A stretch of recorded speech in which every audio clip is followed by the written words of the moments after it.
saber o que dava para ser feito melhor ou pior. Reduzir o lockdown, fazer um pouco mais frouxo, na prática, mais apertado. nem teve lockdown aqui, o lockdown, Sempre foi... O lockdown, é o que eu tô te falando. O lockdown é total. É para tudo. Ninguém sai de casa. Ninguém sai de casa, não funciona transporte Como coletivo. que a gente fez aqui? Quarentena. É, quarentena mesmo? É quarentena mesmo. Então, o lockdown você fecha tudo para transporte coletivo. Opa, ninguém... É porque a grande reclamação que o pessoal falava era isso. Como que tá fechado se no transporte público o pessoal tá amontoado? Isso vocês fariam diferente, talvez? Não. Não, porque senão parava completamente a circulação da economia, né? Se a pessoa hoje, muita gente infelizmente faliu com o seu negócio, teve dificuldade financeira, imagine se tivesse feito um lockdown mesmo para valer no Brasil. É difícil falar o que a gente mudaria. Talvez a comunicação, né, a forma de tentar envolver todo mundo, explicar, apesar que a gente falou bastante, mas na época ninguém ouvia direito. O fato é que acho que hoje dá para olhar para trás e ter clareza que São Paulo escolheu o lado certo dessa história, que o problema sempre foi o vírus, não era a quarentena, né? O vírus é que era o problema. Países que insistirem em não fechar, as pessoas também não saíam de casa. As pessoas não iam consumir mais porque tinham medo. Entendi. Nós tínhamos na época uma comparação, acho que era Noruega e Dinamarca, né? Ou Noruega e Suécia. Porque tomaram caminhos diferentes? Não, uma fechou, a outra não fechou. Uma morreu o dobro do que a outra. Aqui não fechou. Aqui não fechou. E a economia caiu do mesmo jeito. Mesmo não Mesmo fechando? jeito, não fechando. Porque o cara não ia. Ah, tá. O cara não ia. Ele estava com medo. Então, o problema sempre foi o vírus, né? Sempre foi o não era a medo. medida restritiva do governador, do prefeito, não era isso, né? Todo mundo ia parar mesmo na medida em que começava a ver gente morrendo na rua, gente morrendo por falta de atendimento, né? Então, a pandemia se impôs sozinha. E o que os governos fizeram era muito mais tentar administrar para evitar que tivesse um colapso no sistema de saúde. Esse era o foco. Entendi. Tanto é que eu olhava só na época, Vilela, internação. Olha, nós temos que aumentar leito para que todo mundo que precisa de uma internação tenha. Seja o cara que tem dinheiro vai Por que pro montou hospital. aqueles hospitais enormes e depois desmontou? Por que não manteve eles? Não era... Porque não tinha por que manter. Um hospital aberto de campanha Ele sem tem um ninguém custo muito tem um alto? custo muito alto. Só de deixar ele lá? Só de deixar. Mas a montagem e a desmontagem é barata. Ah, é? O problema é a Eu fiquei manutenção. imaginando, pô, deve ter sido muito caro montar e muito caro para desmontar. Olha como são as coisas, né? Você pegar um hospital e construir do zero. Você tem um terreno e fala, vou construir um hospital com 200 leitos. Vamos imaginar que você vai gastar 150 milhões de reais para construir a obra. Deixar ele pronto. Em 13, 14 meses, Vilela, você gasta 150 milhões com ele funcionando. Então, você gasta de custeio, que a gente chama, a gente fala de 13 a 14 meses o que você gasta para construir um hospital. Então, o problema não é construir, o problema é manter aberto. Entendi. Né? Eu lembro quando a gente fechou o hospital de campanha e depois voltou a crescer a circulação, a gente teve que abrir mais leitos. Muita gente, o Ministério Público questionava. Eu mesmo perguntei, falei, pô, por que custava ter deixado aberto, né? Eu falei, se eu tivesse deixado aberto, vocês iam entrar com ação de probidade porque estava desperdiçando dinheiro público. 3, 4 meses pagando sem precisar. Né? Então, é óbvio que não é obrigação da sociedade saber isso. É gestor que tem que saber, né? Mas só para você ter essa métrica. Isso vale para o Brasil e para o mundo, hein? Tá. Um hospital, ele custa de obra o mesmo tanto que ele custa para funcionar de 13 a 15 meses. Então, o problema não é construir um hospital, o problema é manter ele aberto. Entendi. Outra coisa, e as ideias de recuperação? E o que foi feito com o imposto, com gente que não conseguiu pagar, que se endividou? Se vocês tiveram um plano de Nós tivemos um plano dentro dos limites do Estado, né? A gente tem o banco. Vou dar um do... exemplo para ter uma ideia. Eu fiquei assustadíssimo com o IPVA desse ano, assim. Absurdo, porque os carros, como não tinha...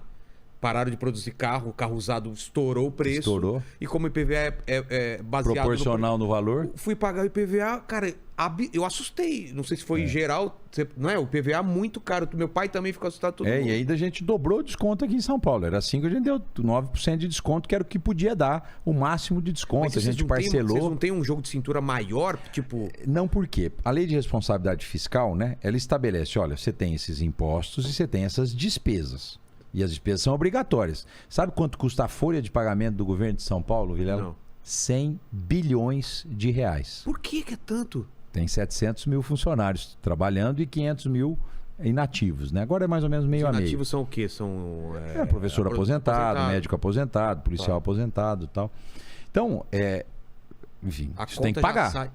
Aí o Estado paga mais 20 e tantos bilhões de dívida todo ano. O que é essa dívida? Dívida contraída até 1994. Então, mas São do quê? Dívida de despesas correntes do Estado, que foi se endividando antes da lei de responsabilidade Você pode fiscal. fazer uma dívida para outro cara pagar? Não, hoje só dívida de investimento. Então eu posso pegar um dinheiro para construir um metrô, dentro de uma capacidade de investimento do Estado. Tá. Na década de 90, antes do Fernando Henrique, você podia antecipar a receita. Ó, eu vou receber a receita o ano que vem e me dá um capital de giro aí. Você podia fazer tudo. Por isso que o Brasil era desorganizado.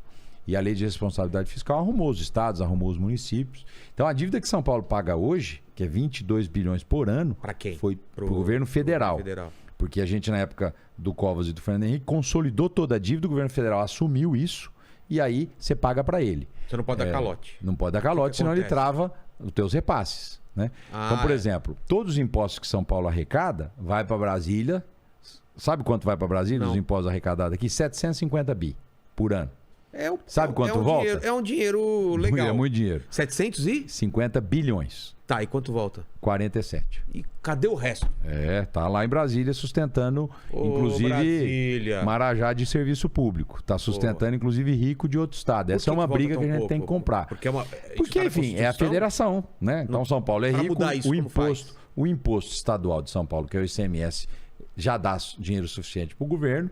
Os impostos federais de São Paulo vão ser redistribuídos para outros estados. Impostos federais são IPI, contribuição social sobre lucro, imposto de renda, que são os grandes, IPVA, IOF, prefeitura? IPVA é Estado, divide com a prefeitura. Tá. IPTU é só prefeitura. Só prefeitura. ICMS é Estado e divide-se 25% com prefeitura. E ISS é prefeitura. Né? É uma confusão o sistema tributário brasileiro. Né? O ideal era a gente ter um imposto único e aí o que é da União vai para a União, o que é do Estado para o Estado, e o município, que aí você tem uma ali. ali. E voltar, né? Fica... É essa confusão do Brasil, né, Vilela? Não é. A gente luta, Resumindo, luta. O meu IPVA não vai diminuir mais. Deu para dar um desconto possível, né? Agora, se cair o carro de preço, o ano que vem ele é mais barato. Olha só. E agora, Aline, o que a gente faz, cara? Tem que comprar um carro mais baratinho. Um Fusquinha. Essa é uma boa, hein? Ó, o meu Fusca, que é 69, Quanto você pagou? isento de IPVA, pô. Por quê? Porque acima de 20 anos não paga, então. Ah, espertão, olha só. Comprar uns carros velhos desse daí, cara. Lembra antigo que você não tinha o paga sonho IPVA. do Gol GTI? Aí, ó. Gol bolinha. Tá na hora de realizar. Não, você pode... Não, cadete, né? Cadete na minha época. Eu tinha. Na minha época era o carro de boy, né? Lembra? Você pode vender o carro, você não precisa nem vir trabalho, é. É verdade, eu trabalho em casa para dirigir carro. Mas vamos lá. Ainda da pandemia, como que a gente está hoje?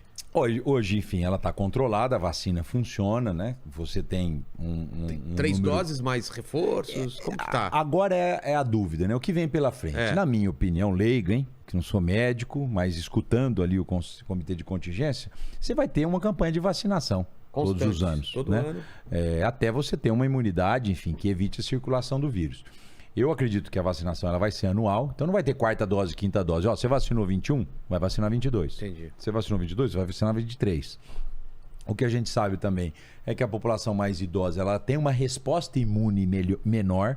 Então, se eu aplico uma vacina a quem tem 40 anos, 50 anos, o meu anticorpo é produzido rápido. Para quem tem 80, produz menos. Entendi. Então, as doses de reforço para a população mais idosa e média idade e mais jovem, só uma campanha só. Né? Então, isso vai ser alinhado agora, porque também é o segundo ano da pandemia, então... Mas vocês estão estudando essas variantes? Se pode ter um outro novo surto? Sim, mas não, nada que preocupe. Né? Hoje eu fui perguntado de manhã numa sabatina sobre isso. Falei, olha, não tem nenhum indicador para a gente se preocupar. Tá. Aumentou um pouco Porque a gente ficou assustado com o negócio da China, né? Do lockdown da China. Mas aqui, eu falo, nenhum país está com o volume de vacina que São Paulo tem. Nenhum país. Nós estávamos perdendo para Singapura, tal, passamos todos, né? Então, os adultos estão vacinados, todo mundo vacinou, né? Tem gente que vacinou e não conta. E, enfim, eu acho que isso resolveu a questão da pandemia. Saímos da emergência sanitária. Senti uma cutucada aí, hein? Uma cutucada, hein? Você tomou quantas doses? Eu tomei 3 doses. Lembra das vacinas? Eu tomei a Coronavac, a primeira, a segunda e a terceira Pfizer. Eu tomei 2 daquela com nome estranho lá, como que é? A AstraZeneca? AstraZeneca. Teve reação? Não. Todo mundo falando que passou mal pra caramba. Eu tive reação na Pfizer. Eu não lembro qual foi, mas... Mas enfim, mesmo com reação, a reação leve. Foi tranquilo. Tem que tomar a vacina. Você que passou meio mal, não foi, Lene? Eu tomei a da Pfizer, as 3, e aí as 3 eu tive reação, ó. Nossa, Foi febre e dor de cabeça. Mas te protegeu, né? Isso é que é importante. Meu pai, que tem 82 anos, na época tinha 81, ele pegou antes da vacina. Eu achei que eu ia perdê-lo, né? E ele conseguiu sair disso. Aí depois ele vacinou e nunca mais pegou. Então Mas tá foi super grave bem. quando ele pegou? Ele foi grave, ele não chegou a ser entubado, mas é aquela história, né? O médico fala pra você, olha, eu vou trabalhar pra ele não ser entubado porque você não tem remédio. Né? De uma prima, né? Eu fiquei 6 dias internado e eu me considero, enfim, saudável, mas eu tive que ir pro hospital, não cheguei a ser entubado, mas tive que botar oxigênio de alto fluxo, porque eu cheguei uma hora que você vai se entregando, né? Parece que passa um trator em cima de você. É mesmo? E aí eu tive problema com o fígado, uma série de coisas. Cada pessoa respondeu de um jeito, foi né? muito estranho. Teve outros que pegaram e não sentiram nada. Eu fui só um dia mal e depois tranquilaço, assim.